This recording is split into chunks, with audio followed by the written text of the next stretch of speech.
Robert Mills stood before the ornate mirror in his modest apartment, adjusting his navy blue tie for the fifth time. At 58, his salt and pepper hair and weathered face told the story of decades spent in crowded classrooms, teaching mathematics to generations of high school students. Tonight wasn't about geometric theorems or algebraic equations, though tonight was about Catherine. The thought of her name brought both a smile to his face and a knot to his stomach.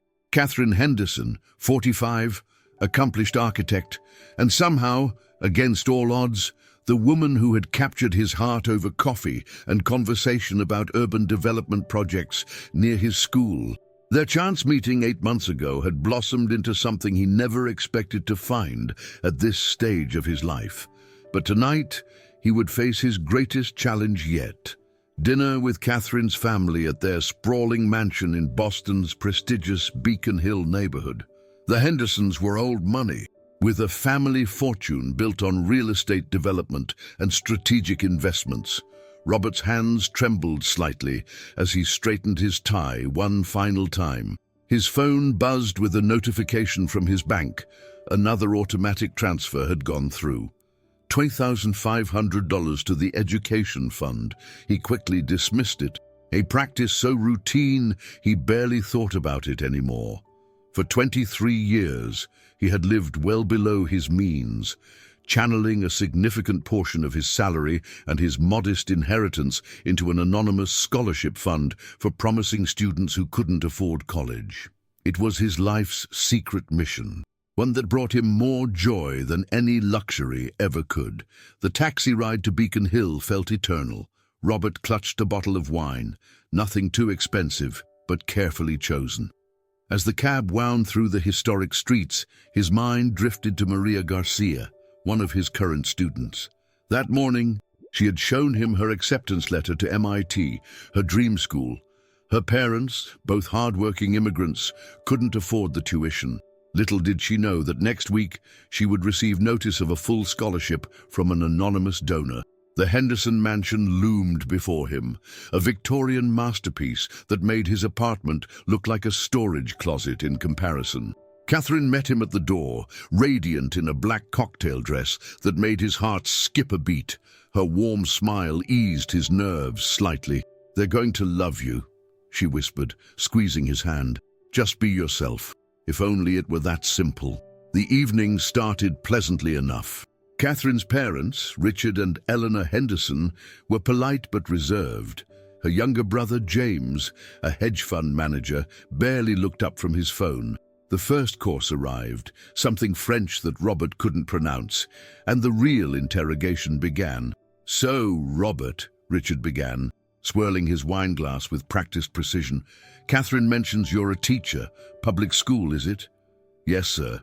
Brighton High School. I've been there for 28 years now." Eleanor's perfectly manicured eyebrows rose slightly. 28 years, and still teaching? No administration ambitions? "I prefer the classroom," Robert replied honestly. "There's nothing quite like seeing a student grasp a difficult concept for the first time." James finally looked up from his phone, a smirk playing at his lips. "How noble! What's the salary cap for a career teacher these days? 60, 70,000? Catherine shot her brother a warning look, but Robert maintained his composure. "Something like that. The rewards aren't financial, but they're significant in other ways." "Other ways don't pay for vacations in the Maldives," James muttered, just loud enough to be heard. The tension in the room thickened. Catherine reached for Robert's hand under the table, but Richard was already leaning forward, his expression serious. "Robert, let's be direct here. Catherine is used to a certain lifestyle. She has a trust fund, property investments, a successful career of her own. Surely you can understand our concerns about this relationship's long-term viability." Before Robert could respond, his phone buzzed again. Another notification. This time, an email from a former student who had just graduated medical school, one of his first scholarship recipients. He quickly silenced the phone, but not before James caught a glimpse of his ancient iPhone model and snickered. The rest of the dinner passed in a blur of thinly veiled insults and concerned glances. By dessert, Robert felt as if he had been through an inquisition. Catherine walked him to the door afterward, apologizing profusely for her family's behavior. "They don't understand," she said, touching his cheek gently. "But I do. I see who you really are, Robert." Did she, though? Could she understand the choice he had made decades ago, to live simply so others could simply live better? As he kissed her goodnight, he wondered if their worlds were too far apart to ever truly merge.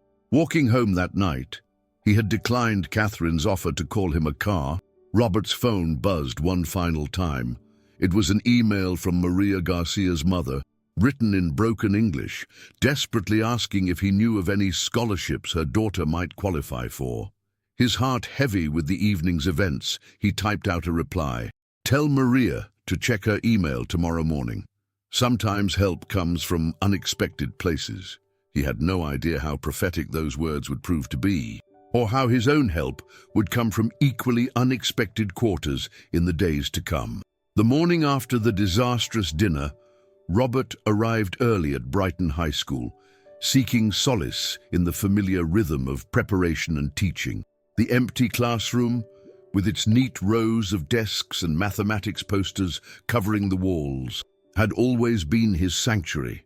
Today, however, even these comfortable surroundings couldn't quiet the echo of James Henderson's condescending smirk or Richard's thinly veiled disapproval. He was reviewing calculus problems when Maria Garcia knocked on his classroom door, her eyes bright with barely contained excitement. "Mr. Mills, I got it. I got the scholarship."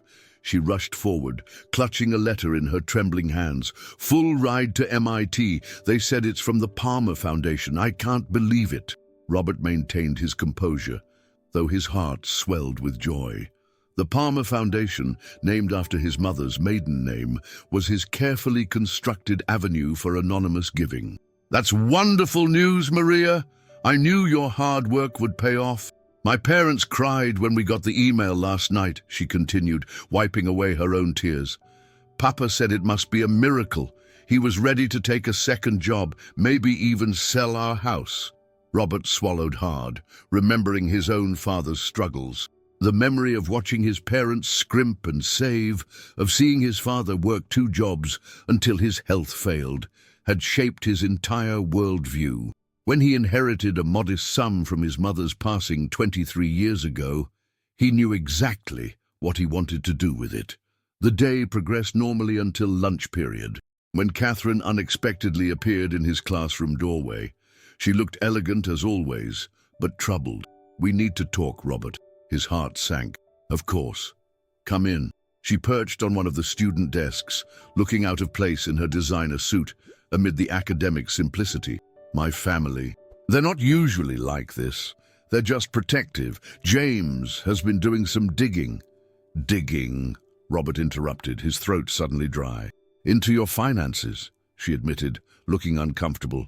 "He's worried you might be after my money. It's ridiculous, I know, but—" She paused, collecting her thoughts. "Robert, they found something odd. Your salary isn't high, but you seem to live even more modestly than necessary. James thinks you might have gambling debts or something worse." Robert felt a flash of anger, quickly suppressed. "I live within my means, Catherine, that's all." "But that's just it," she pressed. "According to James, you're living well below your means. Your apartment could be twice as nice. Your car, well, you don't even have one.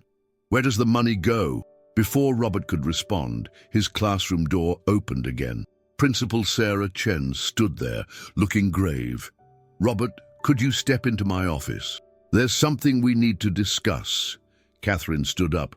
"I should go, but this conversation isn't over. My family's hosting a charity gala this weekend. I want you to come, show them who you really are." After she left, Robert followed Principal Chen to her office, his mind racing. Had someone discovered his secret? He'd been so careful with the foundation, using lawyers and multiple layers of privacy protection. "Close the door, Robert," Sarah said, sitting behind her desk. They'd worked together for 15 years, and he'd never seen her look so serious. "The district is implementing budget cuts. We need to reduce staff, and they're targeting higher-paid senior teachers first." Relief flooded through him, followed immediately by concern. How many? 3 from our school. You're on the list, Robert. They'll offer early retirement with a modest package. She leaned forward. I fought this, but with the new performance metrics focusing on standardized test scores rather than college acceptance rates. Robert nodded slowly. His teaching style had always prioritized deep understanding and critical thinking over test preparation. His students consistently got into good colleges, many with mysterious scholarships, but their standardized test scores were merely average. When? End of this semester. I'm so sorry, Robert. This isn't right. He left her office in a daze, his mind spinning with implications. The timing couldn't be worse. The Henderson family already doubted his worth based on his career. How would they react to unemployment? More importantly, how would this affect his ability to maintain the scholarship fund? Back in his classroom, he found another student waiting. Michael Torres, a promising senior from a struggling family, looked nervous. Mr. Mills, remember that college application essay you helped me with? I got into Stanford. But his voice cracked slightly. We can't afford it, even with loans. I was wondering if you knew about any scholarships. Robert's heart felt heavy. Michael's situation was exactly why he'd started the foundation. But with his job ending and his relationship with Catherine complicated by her family's suspicions, could he maintain his secret mission? His phone buzzed, a text from Catherine. James wants to meet you for lunch tomorrow. Just you and him. Please say yes. For me? Robert stared at the message, then looked at Michael's hopeful face. He thought of Maria's joy that morning, of all the students he'd helped over the years. He thought of Catherine, of her family's wealth and their disdain for his modest lifestyle. Something would have to give. But as he typed yes in response to Catherine's text, he had no idea that James Henderson's lunch meeting would set in motion a chain of events that would expose everything he'd worked so hard to keep hidden, for better or worse. The restaurant James Henderson had chosen for their lunch meeting screamed old money, with its leather booths and dark wood paneling. Robert felt out of place in his worn blazer, acutely aware of the maitre d's subtle look of disapproval as he was led to the corner table where James waited, impeccably dressed in what was probably a bespoke suit. Robert, James said, not bothering to stand, I took the liberty of ordering wine, unless that's beyond your budget. The smirk playing at his lips suggested he already knew about Robert's impending job loss. Water is fine. Thank you, Robert replied, sitting down. He wouldn't give James the satisfaction of seeing him uncomfortable, despite the knot forming in his stomach. Suit yourself. James took a long sip of his wine, studying Robert over the rim of his glass. Let's cut to the chase. I've been looking into you, Robert, very thoroughly, and I found some irregularities. Robert maintained his composure, though his heart rate quickened. Irregularities? James pulled out his phone, scrolling through what appeared to be financial documents. You make roughly $68,000 a year. Your apartment costs $200 monthly. No car payments, minimal credit card usage, basic phone plan, modest utilities, and yet, he looked up, eyes sharp. Your bank records show regular outgoing transfers of significant amounts, sometimes as much as $2,500 at a time. I wasn't aware my personal finances were any of your business, Robert said quietly, his anger starting to simmer. Everything about you is my business when you're dating my sister, James snapped. These transfers, they go to various accounts, all eventually leading to something called the Palmer Foundation. Ring any bells? Robert's blood ran cold, but years of keeping his secret helped him maintain his poker face. I donate to various charities. Is that a crime? On your salary? It's suspicious at best, especially given that this foundation seems to primarily provide scholarships to students from your school. Rather convenient, isn't it? James leaned forward.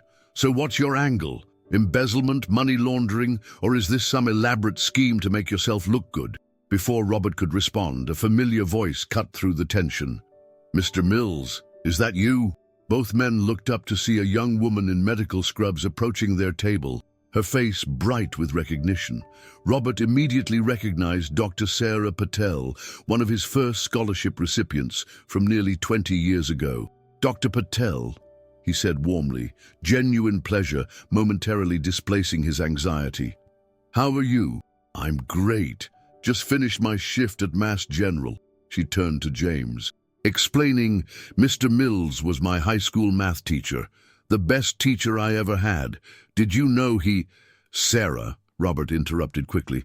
"This is James Henderson. He's a friend of the family." James raised an eyebrow at the interruption, but said nothing. "Oh, nice to meet you," Sarah said, then turned back to Robert. "I've been meaning to contact you. We're starting a new pediatric program at the hospital, and I'd love to talk to your current students about careers in medicine, especially those who might think it's out of reach. You know, like I did before." She caught herself, noting Robert's subtle headshake. "That sounds wonderful," Robert said carefully. "Email me the details." After Sarah left, James's smirk had grown wider. "Interesting. Dr. Patel, did she say? I wonder if she was one of the Palmer Foundation's beneficiaries." "James," Robert said, his voice firm despite his racing heart, "what exactly do you want from me? The truth, all of it. Or I take what I've found to Catherine, and believe me, I've only scratched the surface." He pulled out a folder and slid it across the table. "For instance, I found this in the county records. Your mother's inheritance 23 years ago. Far more substantial than a teacher's salary, yet you live like a pauper. Why?"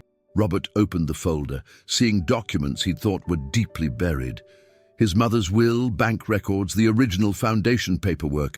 James had been thorough. "You have until the charity gala this weekend to come clean," James continued. "Either you tell Catherine everything or I will, and I'll make sure she sees it as the deception it is." "There's no deception here," Robert said quietly. "Just privacy." "Privacy?" James scoffed. "You're living a double life, Robert. And in my experience, men who live double lives always have something to hide. Catherine deserves better than that." As James stood to leave, he dropped a bomb that made Robert's blood freeze. "Oh, and I took the liberty of having the Palmer Foundation investigated. Interesting how the paperwork leads back to a series of shell companies. Very sophisticated for a simple teacher. I wonder what the IRS would make of it." After James left, Robert sat alone at the table, his untouched water glass sweating in front of him. Everything he'd built, every student he'd helped, every dream he'd made possible, it was all at risk. And for what? Because he didn't fit the Henderson family's image of success. His phone buzzed. A text from Catherine. "How did lunch go with James?" Before he could respond, another message came through, an email notification. Michael Torres had been accepted into the Palmer Foundation scholarship program. The automated system was still running, still changing lives, unaware that its very existence was now threatened. Robert stared at both messages, knowing he had to make a choice. Tell Catherine everything on his terms, or let James paint him as a fraud. But there was something else, something James hadn't found in his investigation, something even the original foundation paperwork didn't reveal. A truth about Robert's mother, about the source of that inheritance, and about why he'd chosen this path of anonymous giving.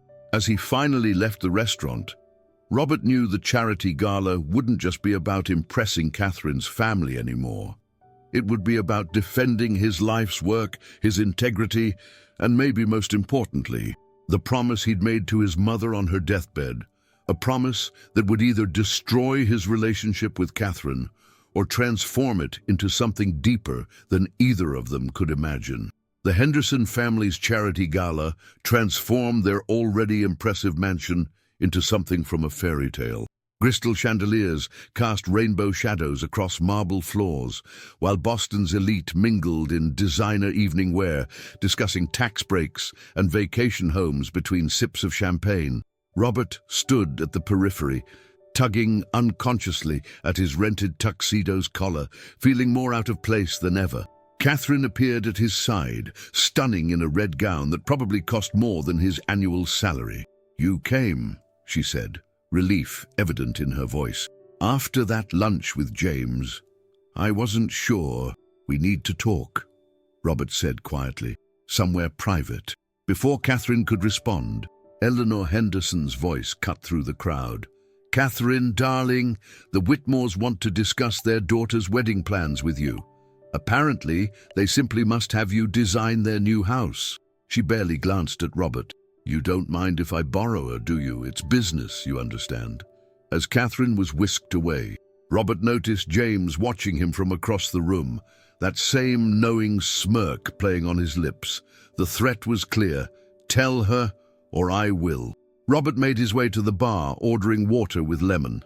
As he waited, he overheard two men in expensive suits discussing education. "These public schools are a waste of resources," one said. "If people can't afford private education for their children, perhaps they should reconsider having them at all." "Quite right," his companion agreed. "My company is investing heavily in private education stocks. The future is in privatization, not handouts." Robert's grip tightened on his glass. He thought of Maria Garcia, of Michael Torres, of Dr. Sarah Patel, all brilliant minds that would have been wasted if people like this had their way. He thought of his mother and the promise he'd made to her. "Excuse me," a soft voice said beside him. He turned to find an elderly woman in a simple but elegant black dress. Something about her seemed familiar. "You're Robert Mills, aren't you?" she asked. "Catherine's teacher friend?" "Yes, I am," he replied, expecting another look of disdain. Instead, she smiled warmly. "I'm Margaret Whitmore. I believe you taught my granddaughter, Rebecca, about 15 years ago." Robert remembered Rebecca Whitmore well, a bright girl from a wealthy family who, unlike her peers, had shown genuine kindness to her less fortunate classmates. "Rebecca's a doctor now," Margaret continued. "She works at a free clinic in one of Boston's poorest neighborhoods." She paused, her eyes twinkling. "She was inspired," she says, "by an anonymous scholarship that helped her friend Jenny afford medical school. Jenny works with her at the clinic now." Robert's breath caught. Jenny Chen had been one of his early scholarship recipients. "It's funny," Margaret mused, "how a single act of kindness can create ripples we never expect." She met his eyes directly. "I've lived in this world of wealth and privilege for over 70 years. Mr. Mills, I've seen how money can corrupt, how it can make people forget what truly matters, but I've also seen how it can be used to lift others up, to create opportunities." She glanced around the room, lowering her voice. "You know, I knew Elizabeth Palmer Mills." Robert stiffened. "You knew my mother?" Margaret nodded. "We were close friends in college before she married your father. She was the most generous person I ever met, not with money, because she had none then, but with her heart. When she inherited her uncle's fortune just before she died, I wasn't surprised by what she did with it." "What do you mean?" Robert asked, though he already knew. "She could have lived luxuriously in her final months. Instead, she left everything to you with a single request: that you use it to help others the way she never could." Margaret's eyes were kind, but knowing. "The Palmer Foundation does beautiful work, Robert." Before he could respond, James appeared beside them. "Ah, Mrs. Whitmore, I hope this teacher isn't bothering you." "Not at all," Margaret replied coolly. "We were discussing the transformative power of education, something your family's foundation claims to support, though I notice your grants tend to go to private schools that already have abundant resources." James's smile tightened. "We believe in supporting excellence. Excellence comes in many forms, young man." Margaret turned back to Robert. "It was lovely catching up. Oh, and Robert, Elizabeth would be proud of you." As she walked away, James's composed facade cracked slightly. "What was that about? What did she mean about your mother?" Before Robert could answer, a commotion near the entrance drew everyone's attention. Principal Chen was there, looking decidedly out of place in her simple evening wear. Behind her stood Maria Garcia, Michael Torres, and at least a dozen other students and former students. "I'm sorry to crash your party," Sarah Chen announced loudly. her voice carrying across the suddenly quiet room. "But when we heard Robert Mills might be forced into early retirement, we had to come. These students, your future doctors, engineers and leaders, they need to tell you what this man has done for them." Catherine appeared at Robert's side, confusion evident on her face. "Robert, what's going on?"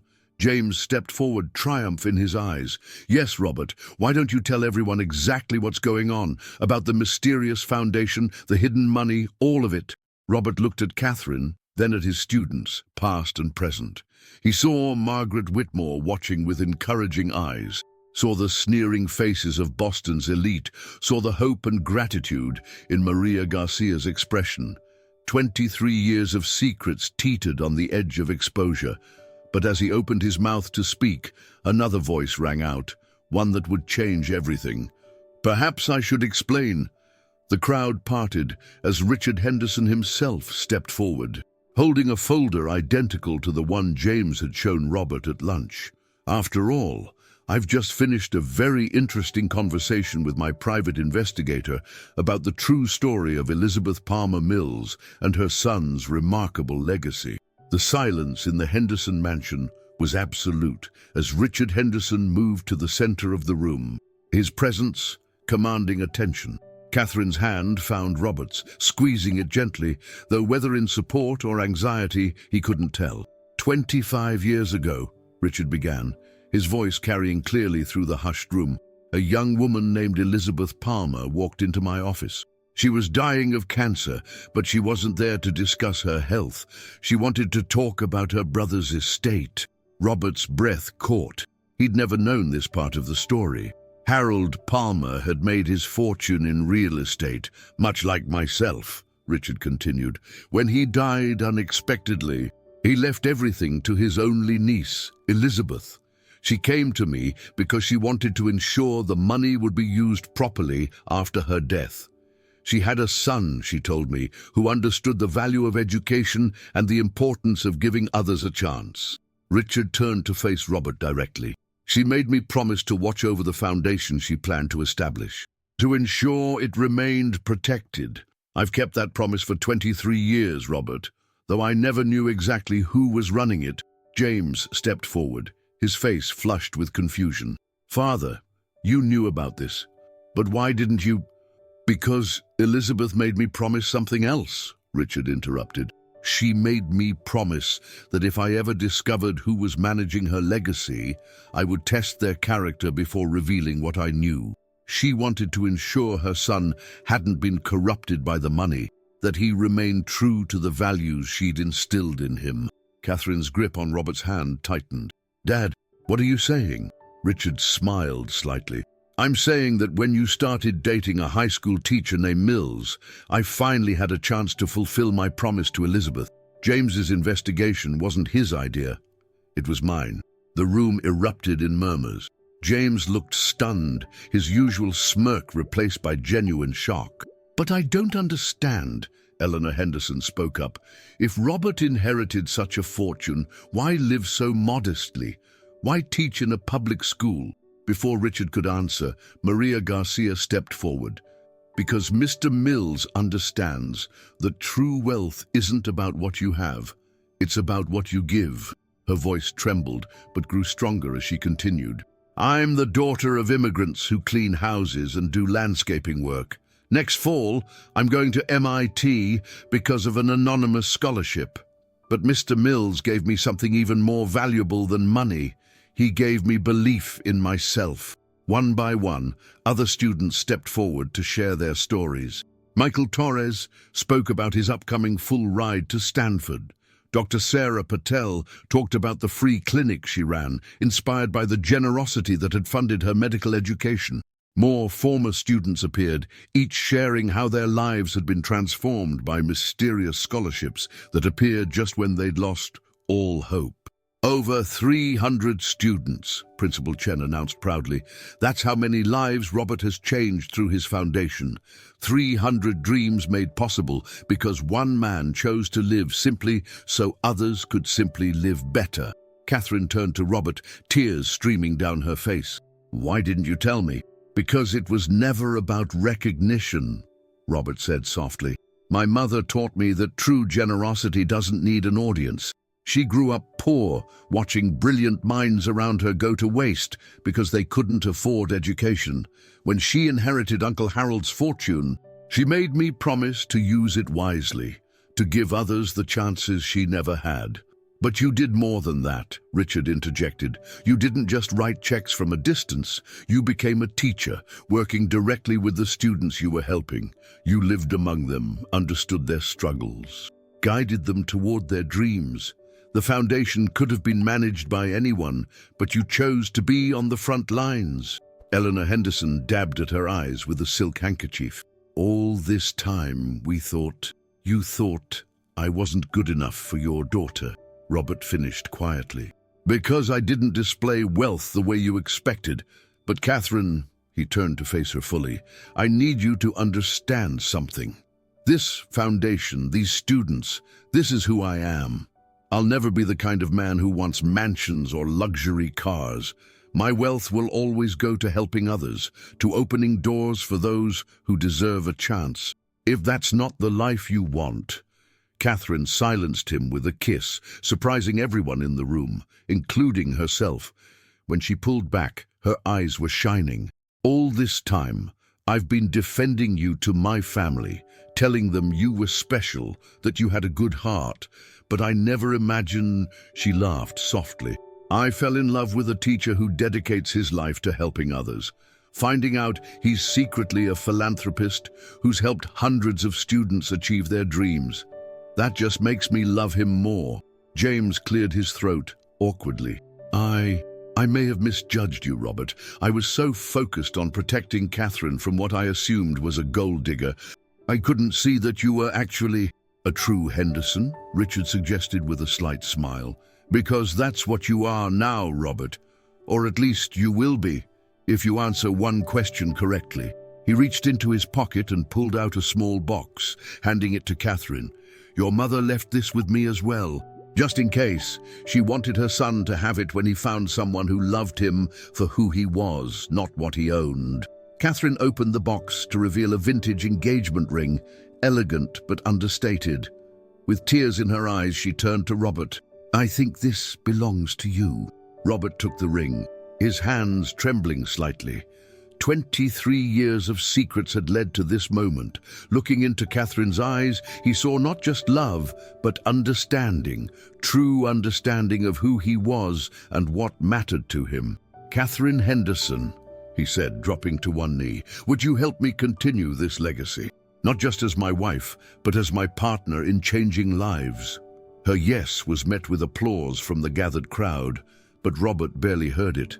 In that moment, he felt his mother's presence, saw her approval in the tears of joy on his students' faces, in the proud smile of Margaret Whitmore, in the transformed expressions of the Henderson family. The evening that had begun as a potential disaster had become a celebration, not just of love, but of the profound impact one person's generosity could have on countless lives. As Robert held Catherine close, he realized that his mother's legacy had grown far beyond what she might have imagined, not just in the hundreds of students helped, but in the way it had brought together two different worlds, proving that true wealth couldn't be measured in dollars and cents, but in the lives touched and the dreams made possible. Principal Chen approached them later, a wide smile on her face. "About that early retirement, I just got a call from the superintendent. It seems an anonymous donor has fully funded our district's budget shortfall for the next 5 years. All senior teaching positions are safe." Robert looked questioningly at Richard, who shrugged innocently. "The Henderson Foundation is always happy to support excellence in education, especially when it runs in the family." As the gala continued around them, Robert and Catherine slipped out onto the balcony. The Boston skyline glittered before them, each light representing countless stories, countless possibilities. "You know," Catherine said, leaning her head on his shoulder, "I think we should start a new tradition. Every scholarship recipient, past and future, they're all invited to our wedding. After all, they're family too." Robert smiled, thinking of his mother, of all the lives changed, of the love that had grown from his commitment to her legacy. "They always were," he said softly. "They always were." Life has a way of surprising us with powerful moments that touch our hearts and change our perspective forever. What touched you most about this story?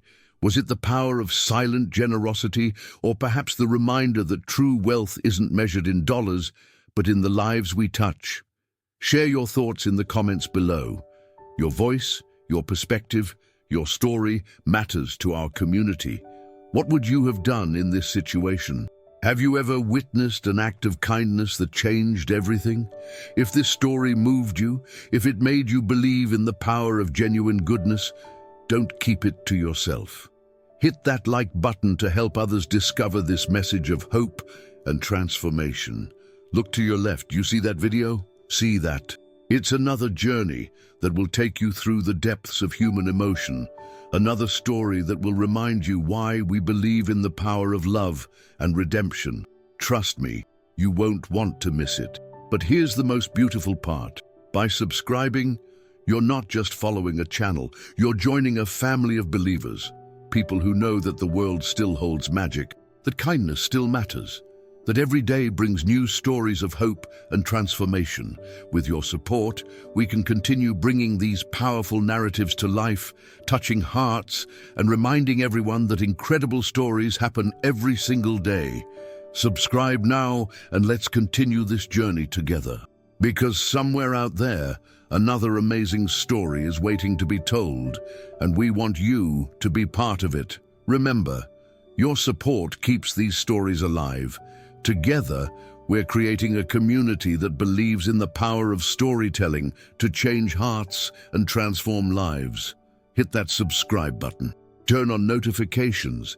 Be the first to experience our next emotional journey, because trust me, you won't want to miss what's coming next. This is more than just a channel. This is a family, and there's always room for one more.